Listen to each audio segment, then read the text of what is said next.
ഓരോ പുതിയ ടൂറിസം കേന്ദ്രങ്ങളിലും വലിയ നിർമ്മിതി വലിയ ദുരന്തത്തിനിടയാക്കുമെന്ന് കേന്ദ്രമന്ത്രി സുരേഷ് ഗോപി. വയനാട് ഉണ്ടായതുപോലുള്ള ദുരന്തങ്ങൾ അത്തരം നിർമ്മിതികൾക്ക് നേരെയുള്ള ചോദ്യചിഹ്നമാണ്. പ്രകൃതിയുടെ തത്വങ്ങൾ തച്ചുടക്കാത്തവയാണ് ഹോം സ്റ്റേ സമ്പ്രദായമെന്നും കേന്ദ്രമന്ത്രി ചൂണ്ടിക്കാട്ടി. മിനിസ്ട്രിയുടെ പുതിയ പ്ലാറ്ററിന്റെ നിർദ്ദേശപ്രകാരം 10 ലക്ഷത്തിൽ നിന്ന് മുദ്രാ ലോൺ എന്ന് പറയുന്നത് 20 ലക്ഷത്തിലേക്ക് ഈ വർഷം മുതൽ വർദ്ധിപ്പിച്ചതിന്റെ പശ്ചാത്തലത്തിൽ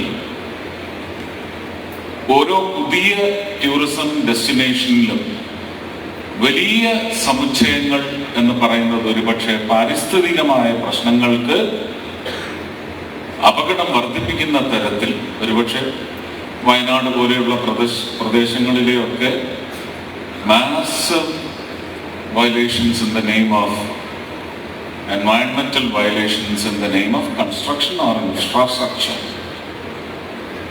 ഇത് വലിയ ചോദ്യചിഹ്നമായി ഉയരുകയാണ്. വയനാട് മാത്രമല്ല, അങ്ങനെയുള്ള പല പ്രദേശങ്ങളിൽ